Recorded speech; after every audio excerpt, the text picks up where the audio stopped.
Hello dear divine souls. Twin flame journey में एक नाम आता है, इनर वर्क। जर्नी की तरफ आपको आगे बढ़ना है तो इनर वर्क स्टार्ट कीजिए। परेशानियों से, दुखों से बाहर निकलना है तो इनर वर्क स्टार्ट कीजिए। आखिर ये इनर वर्क होता क्या है? जी हाँ, क्योंकि ये जो जर्नी है सिर्फ यूनियन की नहीं होती है, बल्कि अपनी स्पिरिचुअल अवेकनिंग और सेल्फ ट्रांसफॉर्मेशन की भी होती है। इनर वर्क का मतलब होता है अपने अंदर के वुंड्स, फेयर्स, इनसिक्योरिटीज़, पैटर्न्स और ब्लॉकेजेस को हील करना। और यहाँ पर एक फर्स्ट स्टेप जो आता है, सेल्फ अवेयरनेस और सेल्फ रिफ्लेक्शन। रोज़ अपने इमोशंस और थॉट्स को ऑब्जर्व करना। क्या आप जेलस हो रहे हो? क्या आपको किसी की बातें जो है वो ज़्यादा नेगेटिव कर देती हैं? क्या आपके अंदर कोई ऐसी चीज़, ऐसा ट्रॉमास तो नहीं है जो चाइल्डहुड में आपको मिला है? ठीक है, आपके माता पिता, आपके बहन भाई, आपके रिश्तेदार में से कोई भी कुछ ना कुछ आपके साथ ऐसा घटित हो जाता है ना, जो आपको ना परेशान करता है। आपको याद आता है कि उसने आपके साथ ऐसा किया, कुछ भी। तो ये सारी चीज़ें होती हैं जिनको हमें एनालाइज करना होता है। एक सेल्फ अवेयरनेस और सेल्फ रिफ्लेक्शन में आना होता है।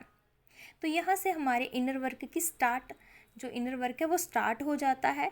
तो सबसे पहला स्टेप हमारा यही होता है कि हमें अपने अंदर एनालिसिस करना होता है कि हमें ये परेशानी क्यों है, हमें ये जेलसी क्यों है किसी से, ठीक है, और बार बार मैं इतना ज़्यादा नेगेटिव क्यों हो ही जा रहा हूँ, ठीक है, किसी की बातों को सोचकर क्यों हो रही हूँ मैं नेगेटिव, ऐसी चीज़ें। तो सेकंड स्टेप होता है शैडो वर्क। शैडो वर्क का क्या मतलब होता है? शैडो वर्क के बारे में आपने ज़रूर सुना होगा, है ना। शैडो वर्क का मतलब है अपने अंदर छिपे उन एस्पेक्ट्स को समझना जिन्हें हम एक्सेप्ट ही नहीं करते। मतलब कई बार जैसे गिल्ट हो गया, कोई एंगर हो गया, जेलसी हो गई, है ना। मतलब वो हमारे अंदर होती हैं, लेकिन हम उसे एक्सेप्ट नहीं कर पाते कि ये हमारे अंदर हैं। हम सोचते हैं नहीं, हम तो किसी से जेलस नहीं होते, हमारे अंदर तो कोई गिल्ट नहीं है, हमारे अंदर तो कोई एंगर नहीं है। तो इसे क्या बोलते हैं, ये एक इस पे हम शैडो वर्क करना होता है। तो अपने अंदर के छिपे हुए एस्पेक्ट्स को समझना होता है, इसे ही शैडो वर्क कहते हैं। और अपने हर ट्रिगर को एक टीचर समझकर उस पर काम कीजिए, ठीक है।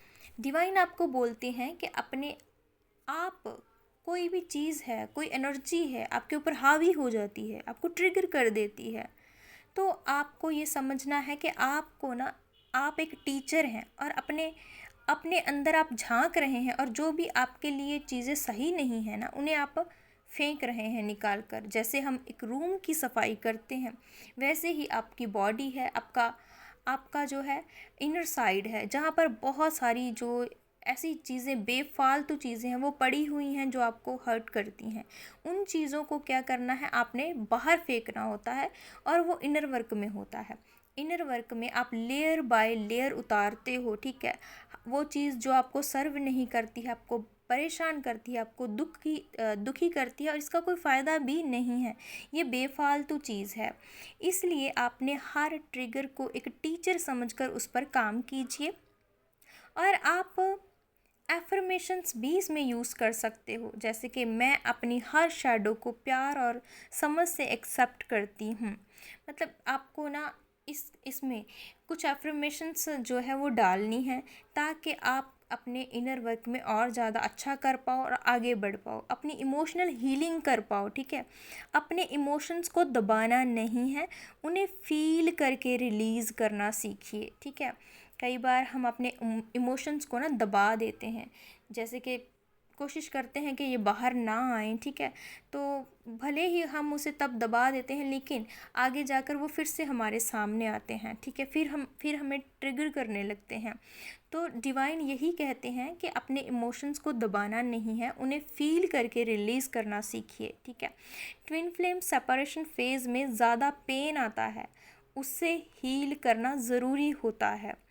जब आप अपने डीएम से सेपरेट हो जाते हो तो पेन क्यों आता है, क्यों दर्द आता है हमें, ताकि हमारी हीलिंग हो सके, ठीक है।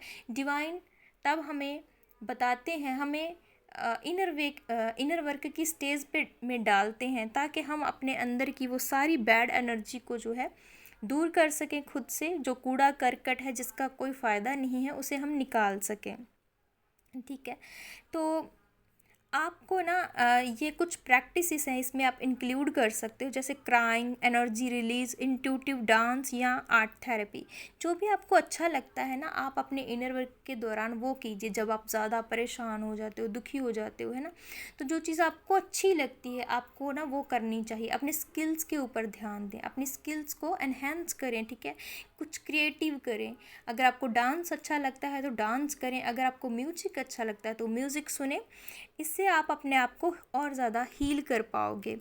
और फिर हमारा नेक्स्ट स्टेप जो आता है वो है इनर चाइल्ड हीलिंग।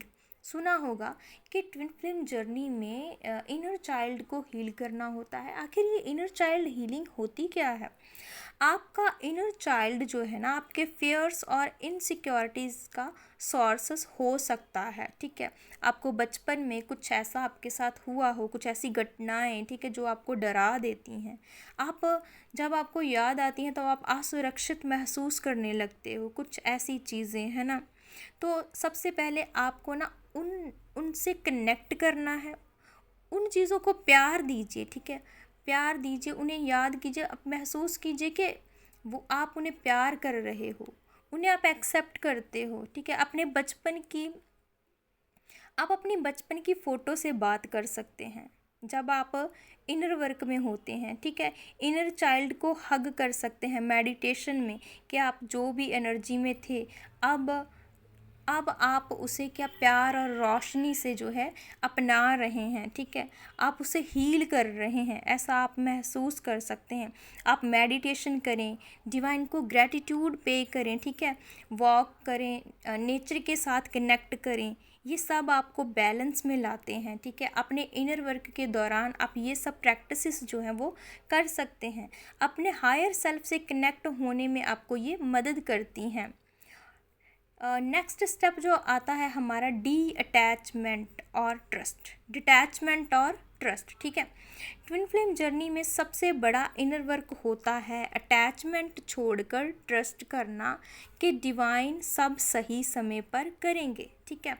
ये एक सबसे बड़ा स्टेप है जो आपको लेना होता है, कि जो डिवाइन कर रहे हैं ना वो सब आपके फेवर में हो रहा है, आपके हाईएस्ट गुड के लिए हो रहा है और सब कुछ अच्छा ही होगा, ये सोचना, ठीक है। ये कहना, इसके सरेंडर करना डिवाइन के ऊपर और फ्लो के साथ आगे बढ़ना, ठीक है। डिटैचमेंट और ट्रस्ट ट्विन फ्लेम जर्नी में सबसे बड़ा होता है, तो इसलिए आपको ना इस चीज़ को ध्यान में रखना है कि कहीं आप ऐसी एनर्जी में तो नहीं हो कि आपको ना डिवाइन के ऊपर ये बार बार आपके अंदर ये एनर्जी आ रही है कि पता नहीं होगा या नहीं होगा, ठीक है। मैं सही रास्ते पे जा भी रहा हूँ या नहीं। कुछ ऐसी चीज़ें, ट्रस्ट इशू, ऐसे हमें ट्रस्ट इशू होने लगते हैं, तो आपको इस एनर्जी से बाहर आना है। इसे हम डिटैचमेंट कहते हैं और ट्रस्ट कहते हैं। ये सबसे बड़ा इनर वर्क है। डेली अफर्मेशंस कीजिए, मैं डिवाइन टाइमिंग में पूरा ट्रस्ट करता हूँ या करती हूँ, मैं अपने ट्विन फ्लेम के बिना भी कंप्लीट हूँ। ऐसी आप अफर्मेशंस कर सकते हैं इनर वर्क के दौरान। ये आपको बहुत ही हेल्प करती हैं। इससे आप इमोशनली भी बहुत ज़्यादा हील होते हो, बहुत अच्छा लगता है आपको। और जब आप अपनी एनर्जी को हील करते हो ना, तो ऑटोमेटिकली आप डिवाइन के करीब हो जाते हो। अपना आप मिशन जो है, सोल पर्पस पे आपको ध्यान देना है। आपका जो भी मिशन है, आपका पर्पस है, ऑलरेडी आपको पता चलने लग जाता है कि आपका क्या पर्पस है। डिवाइन, जब आप अपना इनर वर्क अच्छे से करते हो तो आपको आपके पर्पस का जो है पता लग जाता है कि ये आपका पर्पस है। फिर आपको अपने पर्पस की तरफ ही ध्यान देना होता है, डिवाइन के ऊपर भरोसा करना होता है और आपको डिवाइन को सरेंडर करना होता है, फ्लो के साथ आगे बढ़ना होता है। और डिवाइन आपके साथ होते हैं, आपको गाइड करते हैं, और डिवाइन टाइम के ऊपर आपका जो यूनियन है वो आपके डिवाइन पार्टनर से हो जाता है। बस जब भी आप अपना इनर वर्क कंप्लीट कर लेते हो, आप एक ऐसी एनर्जी में आ जाते हो जैसे डिवाइन के और ज़्यादा करीब हो जाते हो, अपने खुद से ज़्यादा अलाइनमेंट कर लेते हो, डिवाइन से अलाइनमेंट हो जाता है। तो समझ लीजिए कि आपने वो एक बड़ी स्टेज को पार कर लिया है, ठीक है, और अब आप अपने रियूनियन के बहुत ज़्यादा करीब हो। सो यही होता है इनर वर्क। तो ये कुछ स्टेप्स हैं इनर वर्क के। तो नेक्स्ट वीडियो में हम कुछ और इसके बारे में और ज़्यादा एक्सप्लेन से बताएंगे आपको, और ज़्यादा हम इसके ऊपर चर्चा करेंगे। सो आप हमेशा खुश रहें, प्रोटेक्टेड रहें। So thank you so much, love you all.